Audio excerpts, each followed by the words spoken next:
Hello बच्चों, कैसे हैं आप। मैं यही चाहूँगा आप फिट रहें, मस्त रहें, पढ़ते रहें, आगे बढ़ते रहें। आज मैं कराऊंगा आपको एनसीईआरटी के सॉल्व एग्जाम्पल्स। एग्जाम्पल नंबर है 1.11। देखने में आपको लगेगा नारियल जैसा है, बहुत ऊपर से टफ सख्त, लेकिन अंदर से ऐसा नहीं, अंदर से भी वो सॉफ्ट है, बिल्कुल नारियल जैसा। एग्जाम्पल इसलिए दिया, ऊपर से हार्ड अंदर से सॉफ्ट। खतरनाक लगेगा थोड़ा देखने में, घबराना नहीं, आपसे खतरनाक नहीं। आपने डिसाइड कर लिया एक बार इसे करना है तो आप करके ही रहोगे। अब यहाँ पर ये देखो बेटा, इसमें गिवन क्या है, फाइंड क्या करना है वो बताता हूँ। एक क्यूब दे रखा है, साइड की लेंथ ए दे रखी है, उसको इलेक्ट्रिक फील्ड में रख रखा है। अब जो इलेक्ट्रिक फील्ड दे रखा है Ex equals to alpha x to the power 1/2। E के बेस में x दे रखा है, x एक्सिस के अलॉन्ग इलेक्ट्रिक फील्ड को रिप्रेजेंट कर रहा है Ex। अल्फा की वैल्यू यहां दे रखी है 800 न्यूटन कूलम मीटर है ये। अब यहां पर ये देखना है आपको कि ये जो इलेक्ट्रिक फील्ड दे रखा है, इस इलेक्ट्रिक फील्ड की वैल्यू x पे डिपेंड कर रही है। x पे डिपेंड करने का मतलब यह है कि x के रिस्पेक्ट में चेंज हो रही, तो x की वैल्यू जैसे जैसे बढ़ रही है वो इलेक्ट्रिक फील्ड भी बढ़ रही है, क्योंकि x वेरिएबल आ गया इसमें। अगर ये x नहीं होता, सिर्फ अल्फा होता, तो ये कांस्टेंट हो जाती, यूनिफॉर्म। अब नीचे लिखा है Ey equals to Ez equals to 0, यानी कि y एक्सिस के अलॉन्ग इलेक्ट्रिक फील्ड 0 है, और ये जो z एक्सिस ऐसे आप इधर बनेगा, तो इसको हम कैसे बनाते हैं बोर्ड पर, मैंने कई बार बताया इस तरीके से, इस एक्सिस को ऐसे बनाते हैं। इस z एक्सिस के अलॉन्ग भी इलेक्ट्रिक फील्ड 0 ये दे रखा है, और साइड की जो लेंथ है क्यूब की वो दे रखा है 0.1 मीटर। 0.1 मीटर कन्वर्जन करना नहीं है क्योंकि SI में दे रखी दोनों वैल्यूज। अब आपको निकालना क्या है, निकालना ये है कि इस क्यूब से कितना फ्लक्स पास हो रहा है, टोटल फ्लक्स कितना पास होगा वो निकालना है। फर्स्ट पार्ट फ्लक्स टोटल, और इस क्यूब के अंदर कितना चार्ज है, इस क्यूब के अंदर कितना चार्ज है वो निकालना है। अब जो चार्ज की वैल्यू की बात कर रहे हैं, क्योंकि क्यूब रखा है, इससे इलेक्ट्रिक फील्ड पास हो रही है, तो जब इलेक्ट्रिक फ्लक्स आ जाएगा तो फ्लक्स के फॉर्मूले से हम चार्ज निकाल लेंगे। अब इसमें एक चीज ये देखना है कि क्यूब की जो होती हैं 6 फेसेस होती हैं, तो उसको थोड़ा सा आप समझ लो। पहली चीज तो एक समझ लो कि फ्लक्स 0 कब होगा, एक मेन चीज है 0 कब होगा, 0 वाला ज्यादा इंपॉर्टेंट है। फ्लक्स के अगर फॉर्मूले की बात करें तो फाई ई जो होता है वो होता है हमारा E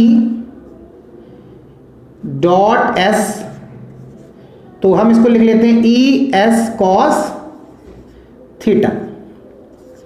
अब क्या है, अगर ये थीटा 90 हो जाए तो क्या हो जाएगा, E S cos 90 डिग्री, तो फाई कितना हो जाएगा 0।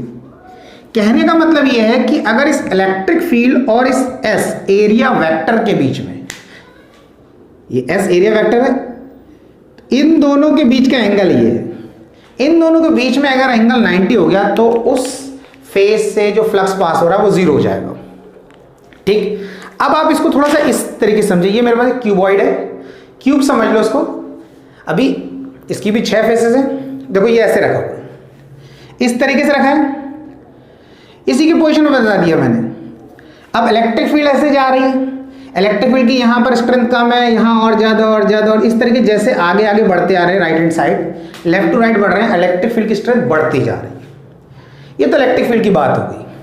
अब हम इसकी बात करें तो देखो आप, ये जो सरफेस है जो आपको दिख रही है, इसका एरिया वेक्टर आपकी तरफ, मैंने बताया नॉर्मल बनाते हैं यानी कि परपेंडिकुलर, उससे दूर जाता हुआ, और इलेक्ट्रिक फील्ड ऐसे जा रही है, तो इस सरफेस से जो फ्लक्स पास होगा वो 0 हो जाएगा, क्योंकि इलेक्ट्रिक फील्ड एरिया वेक्टर के बीच में एंगल 90। नीचे की बात करें, इलेक्ट्रिक फील्ड ऐसे टच करती हुई जा रही है, एरिया वेक्टर नीचे की तरफ, E और S के बीच में 90 एंगल बन गया, फ्लक्स 0 हो गया। मेरे साइड जो साइड है, इलेक्ट्रिक फील्ड तो ऐसे जा रही है लेकिन एरिया वेक्टर मेरी तरफ है, 90 बन गया। और टॉप सरफेस की बात करें तो इलेक्ट्रिक फील्ड ऐसे जा रही है, एरिया वेक्टर ऐसे, तो 90 बन गया। कहने का मतलब ये 1 2 3 4 फेस से तो फ्लक्स पास होगा नहीं, इलेक्ट्रिक फील्ड की वैल्यू यूनिफॉर्म हो या नॉन यूनिफॉर्म, यहाँ तो नॉन यूनिफॉर्म है। अब दो सरफेस रह गए, ये और ये। तो आप जहाँ से देख रहे होगे तो आपको मोबाइल स्क्रीन के अकॉर्डिंग जो ये ब्लॉक दिख रहा है, इसका ये साइड आपके राइट हैंड साइड होगा और ये आपके लेफ्ट हैंड साइड। तो हमने बोला ये फेस कैसे होगी, राइट फेस, इसको बोल दिया लेफ्ट फेस, यानी कि ये साइड हमारी राइट फेस और ये हो गई आपकी लेफ्ट फेस। इतना समझ में आया? अब बस इन्हीं दो का गेम है, बाकी चार की तो छुट्टी हो गई। अब आप ये देखो, अगर इस फेस की बात करूं तो एरिया वेक्टर ऐसा, इस एस का डायरेक्शन इधर और इलेक्ट्रिक फील्ड भी इधर, तो ई और एस के बीच में एंगल कितना हो जाएगा इस साइड के लिए, राइट हैंड साइड के लिए एंगल हो जाएगा यहाँ पे थीटा इक्वल्स टू 0 डिग्री। इतना क्लियर हो गया? आसान सा है। अच्छा, इस सरफेस की बात करेंगे तो इलेक्ट्रिक फील्ड तो ऐसे घुस रही है अंदर, लेकिन इस सरफेस का एरिया वेक्टर कैसे बनाएंगे, मेरी तरफ इस तरीके से। तो यहाँ पर ई और एस एरिया वेक्टर के बीच में जो थीटा बनेगा वो 180 हो गया। इतना आया समझ में? दो चीज, राइट फेस में थीटा 0, लेफ्ट फेस में थीटा 180। बस इसी के अकॉर्डिंग क्वेश्चन करना है, क्योंकि इन्हीं दो फेस से अब कितना फ्लक्स पास होगा कैलकुलेट करना, बाकी चार से तो 0 हो गया। ठीक, अब वही कैलकुलेट करते हैं। अब सबसे पहले हम क्या करते हैं, राइट फेस से कितना फ्लक्स पास होगा उसको निकालेंगे। उससे पहले मैं एक चीज बता दूं, ये डायग्राम देखो ना एनसीईआरटी में, एन लिखा होगा, एन के ऊपर कैप लगा होगा, एक इस साइड भी बना होगा एन इस तरफ। तो एन में घबराना नहीं, ये एन जो है ना, एन का मतलब होता है नॉर्मल, मतलब परपेंडिकुलर, और कैप लगी यानी कि यूनिट वेक्टर।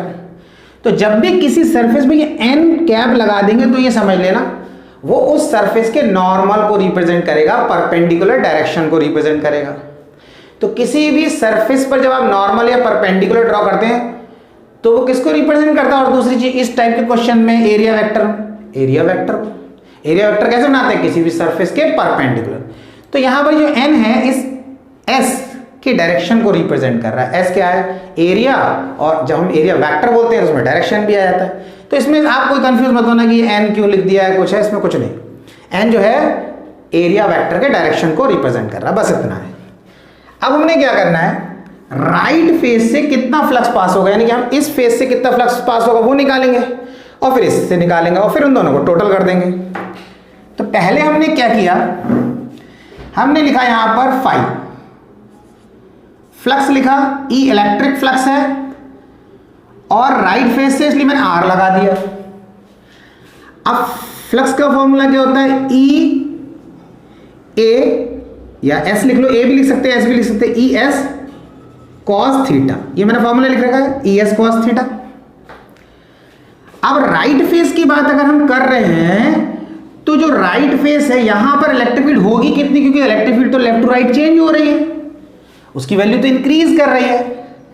तो हमने क्या किया, इस ई की वैल्यू हम इस फॉर्मूले से यहां पर पुट करेंगे। बहुत आसान तरीका है, आप समझना।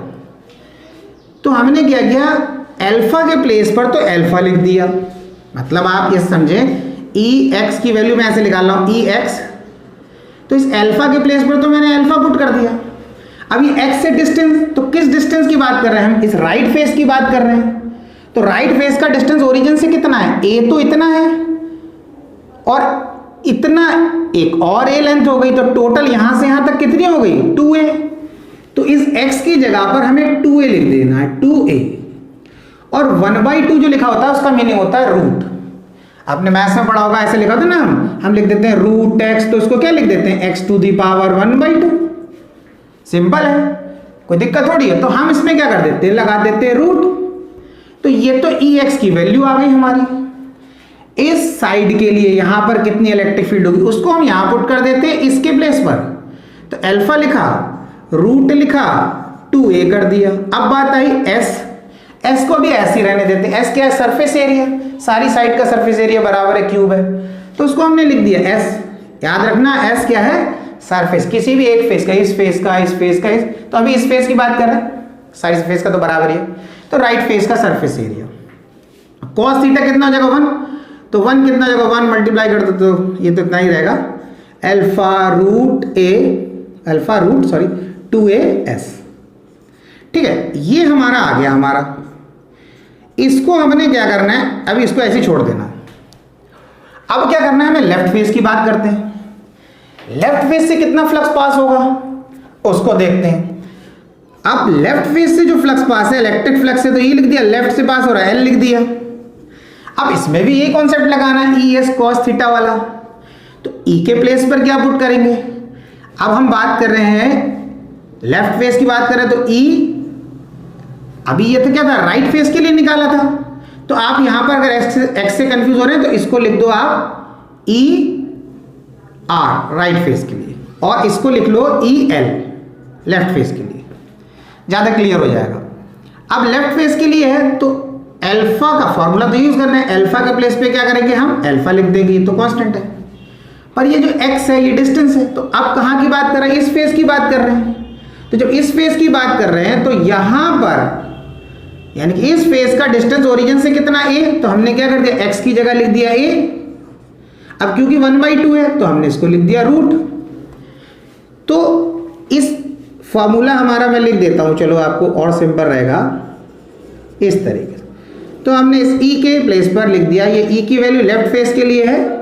आप इसको और क्लियर करना चाहते हो तो आप यहां भी r लिख लो अगर आपको, क्योंकि एरिया तो बराबर ही, इसको l लिख लो और ज्यादा क्लियर हो जाएगा, वो आपकी क्लियरिटी के ऊपर बात है। अगर आप e भी रहने दोगे तो कोई दिक्कत नहीं। अब लेफ्ट फेस के लिए क्या हो जाएगा, अल्फा रूट ए, s सरफेस एरिया, इसको s।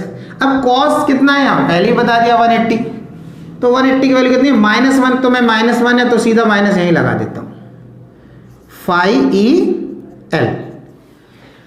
अब राइट फेस से ये फ्लक्स पास हो रहा है और लेफ्ट फेस से ये फ्लक्स पास हो रहा है, निकाल लिया। अब हमें आपको क्या निकालना, टोटल फ्लक्स कितना पास हो रहा है।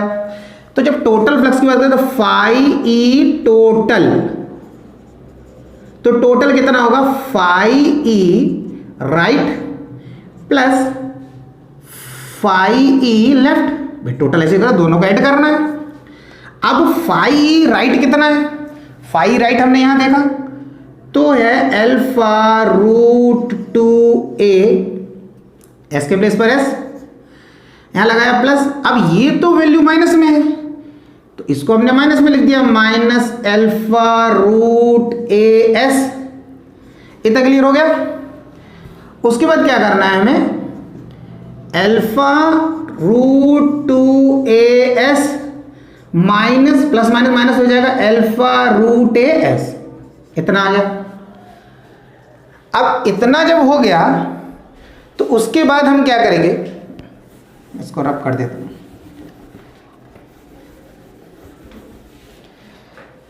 तो ये हमारा फाई टोटल हो गया। अब इन दोनों में से कॉमन ले लेंगे तो हमारा आ जाएगा फाई ई टोटल। अब देखो इन दोनों में से कॉमन क्या क्या आ जाएगा, अल्फा कॉमन आ जाएगा, यहां रूट ए कॉमन आ जाएगा एस। तो हम उसको ले लेते हैं, हम लिख देते अल्फा रूट ए, अल्फा इसमें भी इसमें भी है, ए इसमें भी है, रूट ए इसमें भी है, एस एस। अब बचा क्या, यहां बचा रूट ए, तो यहां बच गया यहां बचा रूट टू, और इधर क्या बचा, इधर बचा 1। इतना क्लियर हो गया।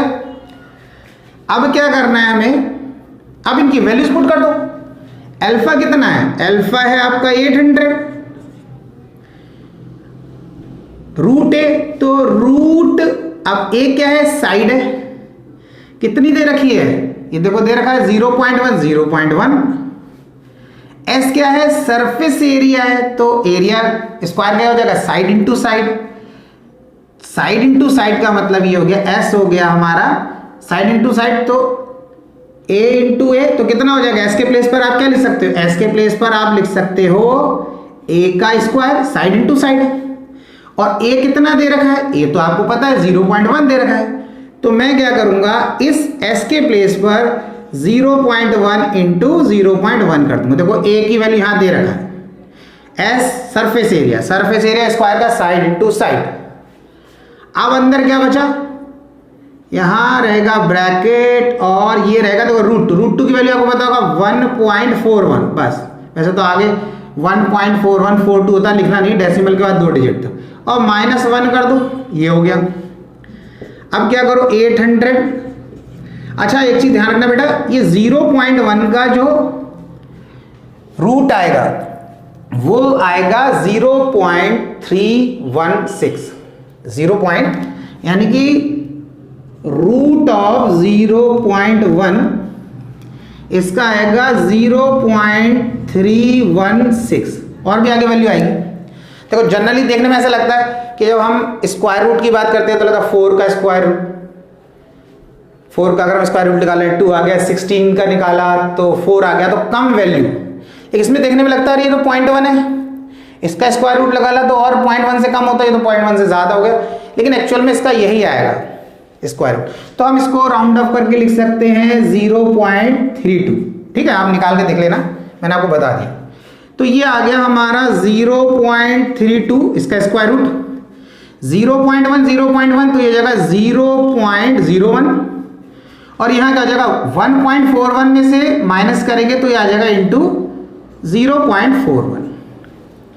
इतना क्लियर हो गया। और फाइनली ये सॉल्व होकर आ जाएगा आपका 1.05 न्यूटन मीटर स्क्वायर पर कूलम। ये आ गया आपका टोटल इलेक्ट्रिक फ्लक्स। इतना समझ में आया? बहुत आसान सा क्वेश्चन है ये। इस क्यूब से कितना फ्लक्स पास होगा वो ये वैल्यू आ गई। अब आपको क्या करना है, अब आपको उसका सेकंड पार्ट करना है। सेकंड पार्ट आप देखिए मैंने यहां लिखा है, क्या लिखना है, क्यू निकालना है, यानी कि इस क्यूब के अंदर कितना चार्ज होगा, इस क्यूब के अंदर कितना चार्ज होगा। तो लग रहा है क्यूब के अंदर कितना चार्ज होगा, तो इसके अंदर तो पहले कोई तो क्वेश्चन में दे ही नहीं रखा था कि चार्ज इसमें रखा है। अब पूछ रहे हैं चार्ज कितना होगा, तो आप बात समझना, इससे कितना फ्लक्स पास हो रहा है उसके अकॉर्डिंग वो पूछ रहे हैं आपसे। बात समझ रहे हो कि इससे इतना फ्लक्स पास हो रहा है तो इसमें कितना चार्ज होगा, वो ये नहीं कह रहे। बात समझना है इसको कि इसके अंदर इसके अंदर तो कोई चार्ज बता ही नहीं था, उन्होंने तो कहा था कि इलेक्ट्रिक फील्ड में क्यूब को रख दिया, अब इससे बताओ कितना फ्लक्स पास होगा। लेकिन जब क्वेश्चन पूछ लेते हैं बताओ इसके अंदर कितना चार्ज है, मतलब कहने का ये है कि इतना अगर फ्लक्स पास हो रहा है इससे तो कितना चार्ज रख दें हम तो वो इतना फ्लक्स प्रोड्यूस करेगा। इसका मीनिंग ये है समझना। तो इसलिए उन्होंने पूछा कि इसके अंदर कितना चार्ज होगा। तो अब क्या करना बिल्कुल आसान है, क्लोज सरफेस है तो फाई ई टोटल, तो ये किसके बराबर, क्यू अपॉन एप्सिलॉन, हमें फॉर्मूला पता है, क्यू निकालना है, ये भी पार्ट की बात कर रहा हूं मैं। तो ये क्या हो जाएगा phi E total epsilon not. अब फाई की तो वैल्यू निकाल चुके हैं 1.05 और एप्सिलॉन की तो आपको पता 8.854 भी लिख देते हैं कभी, डेसिमल का 2 डिजिट तक रहने देना आप लोग, ज़्यादा टेंशन लेने की जरूरत नहीं है। और इसको सॉल्व करके आपका फाइनल आ जाएगा 9.27 इंटू 10⁻⁻12 कूलम। ये इतना आ जाएगा। समझ में आया कि अगर इतना फ्लक्स इससे पास हो रहा है तो कितना चार्ज रख देते हैं तो इतना फ्लक्स पास होता। तो इसलिए उन्होंने कहा कि बताओ इसके अंदर कितना चार्ज है। अब देख उस क्वेश्चन के अकॉर्डिंग ऐसा लगता है कि कोई चार्ज पूछ रहे हैं तो लगता है चार्ज तो अभी तो पहले तो बताया नहीं। तो ये आपका हो गया सेकंड पार्ट। समझ आया? It's okay. अच्छा बच्चों अब देखें आप सॉल्व एग्जाम्पल 1.12। देखने में ये भी थोड़ा आपको लगेगा, हो सकता है बहुत टिपिकल हो, लग रहा हो, लेकिन ऐसा है नहीं। अब थोड़ा समझेंगे, जैसे पिछले वाले में मैंने कॉन्सेप्ट बताया वैसे ही इसमें बेसिक लगाना है, क्वेश्चन हो जाएगा। देखो इसमें गिवन क्या है और फाइंड क्या करना है।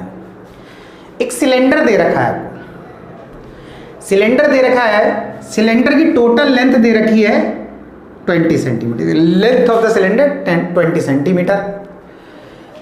सिलेंडर का जो क्रॉस सेक्शनल एरिया जैसे ये है, ये सिलेंडर मान लो, तो इस पार्ट की बात करें, इसका रेडियस वो दे रखा है 5 सेंटीमीटर। इस सिलेंडर को ऐसे रखा है कि ये जो कोऑर्डिनेट एक्सिस है X axis and this one is Y axis, ये सिलेंडर का सेंटर या मिड पॉइंट, सिलेंडर का मिड पॉइंट इस कोऑर्डिनेट एक्सिस के ओरिजिन पे लाई कर रहा है। यानी कि मैं ऐसे बोल दूं ये सिलेंडर है और ये मैं 2 कोऑर्डिनेट्स ले लेता हूं, जैसे मान लिया मैंने कहा ये एक्स एक्सिस है, ये वाई एक्सिस, तो मैं कहूँ ऐसे लाई कर जाए, यानी कि इस एक्स एक्सिस वाई एक्सिस, इसका ओरिजिन सिलेंडर की लेंथ के मिड पॉइंट पर, ये पोजीशन हो गई। इतना है समझ में, ऐसे लाई कर रहा है। अब क्या हो रहा है, जो इलेक्ट्रिक फील्ड है क्वेश्चन में दे रखा है, क्वेश्चन में दे रखा है कि भाई पॉजिटिव डायरेक्शन की इलेक्ट्रिक फील्ड को कैसे रिप्रेजेंट कर रहे हैं, जो नेगेटिव डायरेक्शन या नेगेटिव एक्स के अलाउंग जा रही है उसको कैसे रिप्रेजेंट कर रहे हैं। तो आप देखें कि जब ये ओरिजिन कोऑर्डिनेट एक्सिस का मिड पॉइंट पे लाई कर रहा है तो यहां से यहां तक की लेंथ कितनी होगी 10 सेंटीमीटर, और ये भी होगी 10 सेंटीमीटर, क्योंकि टोटल लेंथ तो 20 है।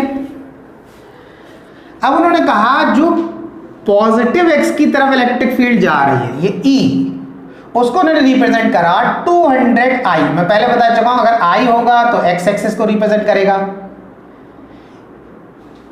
जे होगा उसके ऊपर कैप लगा होगा तो वाई एक्सिस को, और के होगा तो जेड एक्सिस को। तो लिखा है मैंने फॉर पॉजिटिव एक्स एक्सिस, यानी कि ये वैल्यू पॉजिटिव एक्स के लिए हो गई। अब फिर वही वैल्यू लिखा है लेकिन माइनस में लिखा है 200 आई न्यूटन पर कूलम। ये माइनस में है क्योंकि आई, अगर आप इसे देखें आपको लगेगा ये दोनों वैल्यू तो एक जैसी हैं, यहां तो प्लस लगा दिया माइनस, तो आप ऐसे समझे ये एक्स एक्सिस हो गया, ये वाई एक्सिस, तो ये जो एक्स एक्सिस है इसे यूनिट वेक्टर आई रिप्रेजेंट कर रहा है। यानी कि आई किसी वैल्यू के साथ लिख दिया मैंने, ऐसे बोला 200, इसी वैल्यू को लिख देता हूं 200 आई। इसका मतलब ये वैल्यू अगर इलेक्ट्रिक फील्ड की वैल्यू है तो ये एक्स एक्सिस के लॉन्ग है। लेकिन अगर मैं इसी को लिख दूं ऐसे इक्वल्स टू 200 माइनस आई, तो ये माइनस आई कहां दिखाऊंगा, ये मैं नेगेटिव एक्स एक्सिस की तरफ चला गया, ये माइनस आई हो गया, ये प्लस आई तो ये माइनस आई, तो ये माइनस यहां ना लगा के कहां लगा दिया -200 आई, ये हो गया। तो इसलिए इन्होंने ये लिख दिया 200 आई, यानी कि ये वैल्यू नेगेटिव एक्स एक्सिस की तरफ हो गई, तो लिख दिया फॉर नेगेटिव एक्स एक्सिस। बात आई समझ में, आसान है बहुत। और रेडियस तो दे रखा है, इसका क्रॉस सेक्शनल एरिया दे रखा, उसका रेडियस दे रखा 5 सेंटीमीटर, ये गिवन है। अब निकालना क्या है, एक एक चीज देखते हैं और निकालते हैं। देखो फर्स्ट पार्ट में बच्चों निकालना है आपको कि इसके राइट फेस से कितना फ्लक्स पास हो रहा है, क्वेश्चन में आप देख सकते हैं, और लेफ्ट फेस से कितना फ्लक्स पास हो रहा है। राइट फेस से कितना फ्लक्स पास हो रहा है, लेफ्ट से। अब पहले हम एंगल देखते हैं। राइट फेस की बात करें, इस फेस की, तो इलेक्ट्रिक फील्ड का डायरेक्शन ऐसा, इस फेस का एरिया वेक्टर कैसा बनेगा, बहुत आसान है, ऐसा ऐसा जाता हुआ। दोनों ई और एरिया वेक्टर, ई और एस क्या area vector, E electric field, S area vector, इनके बीच में थीटा कितना हो गया 0 डिग्री राइट हैंड साइड के लिए, पॉजिटिव एक्स के लिए। अगर लेफ्ट हैंड साइड की बात करें तब कितना होगा, ई और एस के बीच में ई का डायरेक्शन इधर है और एस का डायरेक्शन भी इधर है। अब तो इन दोनों के बीच में भी कितना हो गया, अब यहां पर भी थीटा कितना हो गया हमारा 0 डिग्री, क्योंकि ई का भी डायरेक्शन इधर दे रखा है, एस का भी इधर ही दे रखा है। इतना क्लियर हो गया, ठीक। अब देखो क्वेश्चन कैसे करना है। फर्स्ट पार्ट में आपसे बोला है कि राइट फेस से कितना फ्लक्स पास हो रहा है वो निकालो, लेफ्ट फेस से कितना फ्लक्स पास हो रहा है वो निकालो। दोनों फेस से, यानी कि ऐसा सिलेंडर है, इसके राइट फेस से, इसके लेफ्ट फेस से। तो हमने लिखा phi E electric flux through the right face. Formula क्या होता है, जनरल फॉर्मूला होता है फ्लक्स का, phi equals to E A cos theta. E के प्लेस पर इलेक्ट्रिक फील्ड की वैल्यू 200, ए के प्लेस पर क्या पुट करेंगे, एरिया, इस साइड का क्रॉस सेक्शनल एरिया, तो कितना हो जाएगा पाई आर स्क्वायर, क्योंकि सिलेंडर ऐसा है तो ये गोल ही तो है, तो इसका एरिया कितना हो जाएगा, ए के प्लेस पर पाई आर स्क्वायर। और ई और एस के बीच में एंगल कितना हो गया, ई और एस के बीच में एंगल हो गया कॉस थीटा 0, तो हमने लिख दिया कॉस 0। तो ये हो गया आपका 200, पाई की वैल्यू 3.14 और आर की वैल्यू, इसका रेडियस कितना दे रखा 5 सेंटीमीटर, जिसे हमने कन्वर्ट कर लिया है 5 × 10⁻⁻² का स्क्वायर, आर का स्क्वायर है। और cos 0 की वैल्यू तो 1 होती, तो इंटू 1 करेंगे तो इतना आ जाएगा। ये सॉल्व करके आ जाएगा 1.57 न्यूटन मीटर स्क्वायर पर कूलम। ये आ गया आपका राइट फेस से फ्लक्स। अब आप निकालेंगे ए पार्ट में दो पूछा है ना आपसे कि राइट फेस से कितना फ्लक्स पास हो रहा है, लेफ्ट से निकालो। तो हम निकालेंगे phi E L left face से। तो लेफ्ट फेस से कितना फ्लक्स पास हो रहा है, फॉर्मूला फिर ये लगेगा। अब इलेक्ट्रिक फील्ड की वैल्यू कितना दे रखा है, 200।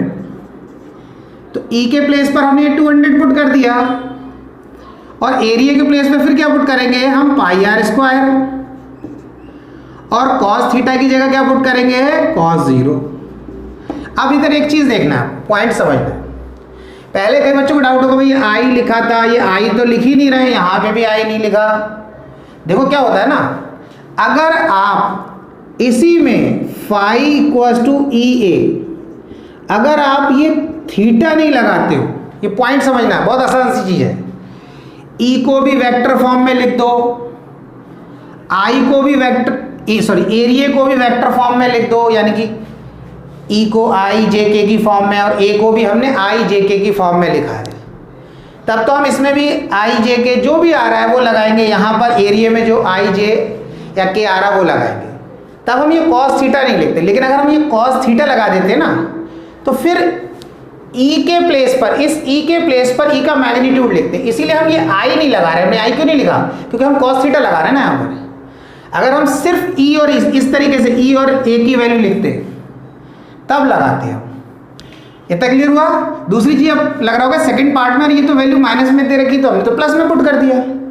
देखो आप समझो, ये वैल्यू माइनस का मतलब ये है कि ये वैल्यू बता रही है कि नेगेटिव एक्स एक्सिस के अलॉन्ग इलेक्ट्रिक फील्ड की वैल्यू को रिप्रेजेंट कर रही है। वो बता रही कि ओरिजिन से राइट हैंड साइड ई की वैल्यू दे दिया, ओरिजिन से लेफ्ट हैंड साइड, यानी कि दोनों तरफ इलेक्ट्रिक फील्ड इधर भी जा रही है और इधर भी जा रही है।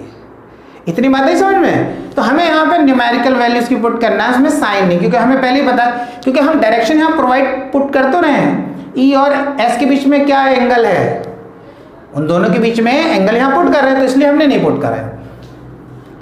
अब ये क्या हो गया आपका 200, ये आपको लग रहा होगा सेम ही आएगा ये, क्योंकि सारी वैल्यू सेम है, तो मैं इसको डायरेक्ट लिख दे रहा हूँ। सारी वैल्यू सेम, तो ये आ जाएगा 1.57 न्यूटन मीटर स्क्वायर पर कूलम। इतना समझ में आया। आपको कंफ्यूज नहीं होना कि माइनस क्यों नहीं लगाया। माइनस सिर्फ ये बता रहा था कि इलेक्ट्रिक फील्ड नेगेटिव एक्स के अलॉन्ग है। हमने यहाँ पर ई और ए के बीच में हमें एंगल पुट करना होता, वो हमने पुट कर दिया, इसलिए लगाया नहीं। अब बात करते हैं बी पार्ट की।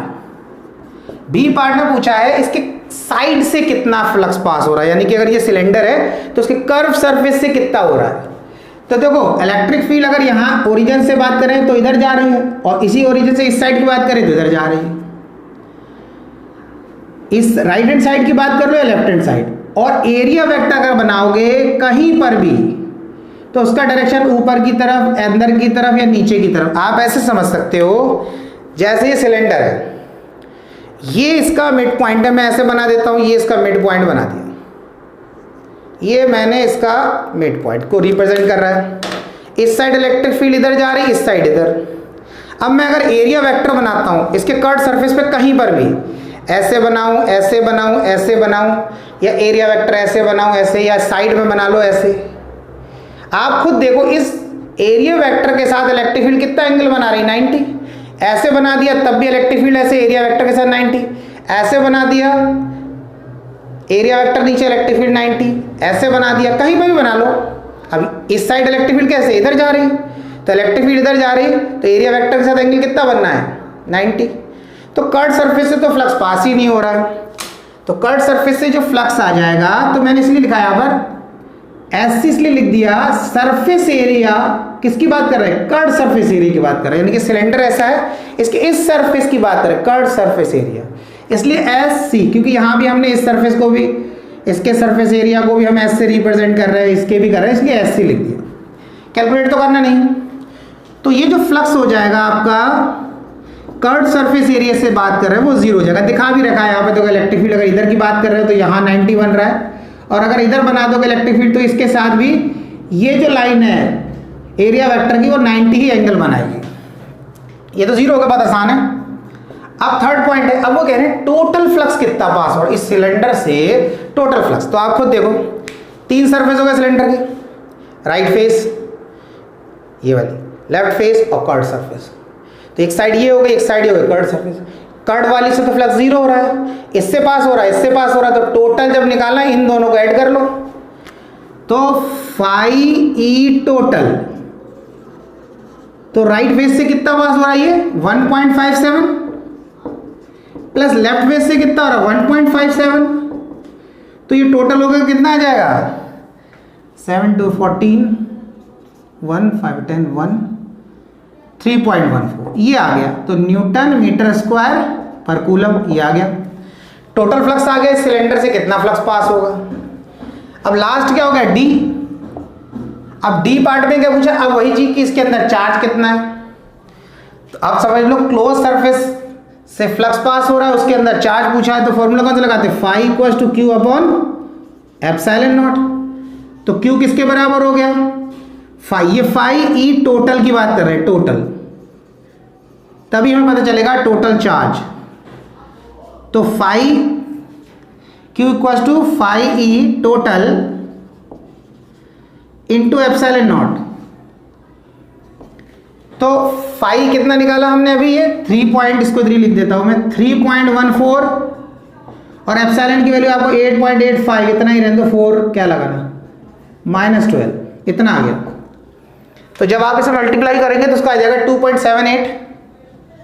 2.78 into 10 to the power -11 coulomb, ये क्यू आ गया आपका। तो ये वही बात है कि इसमें कुछ बताया तो नहीं था कि चार्ज दे रखा है, लेकिन कितना फ्लक्स पास हो रहा है, इधर जा रहा है इधर जा रहा है, उसके अकॉर्डिंग हमने कैलकुलेट कर लिया कि अगर इस सिलेंडर से इतना फ्लक्स पास होगा, टोटल फ्लक्स जो हमने निकाला, तो इसके अंदर कितना चार्ज होगा जो इतना फ्लक्स प्रोड्यूस कर रहा था। तो ये इसके पार्ट थे। और आपको अगर ये अच्छे से समझ में आया तो आप वीडियो को लाइक ज़रूर करें, क्योंकि जो आपके लाइक्स हैं वो हमें अप्रिशिएट करते हैं ज़्यादा एफर्ट करने के लिए, और हमें ये फीडबैक भी होता है वो कि जो हम बच्चों के लिए कर रहे हैं, कि हम बच्चों को कोई क्वेश्चन, कोई डेरिवेशन, कोई टॉपिक, कोई चैप्टर समझाने की कोशिश कर रहे हैं, तो वो कितना समझ में आ रहा है उन्हें, वो आपकी लाइक्स। मैं ये नहीं कह रहा हूँ कि आपको समझ में नहीं आया हो तब भी आप लाइक कर दें, लेकिन आपको अगर समझ में आता है तो आप ज़रूर लाइक करें, नहीं समझ में आता तो मत लाइक करें, क्योंकि आप लाइक करोगे या नहीं करोगे उससे हमें फीडबैक मिलता रहेगा। ठीक है बच्चों, ओके।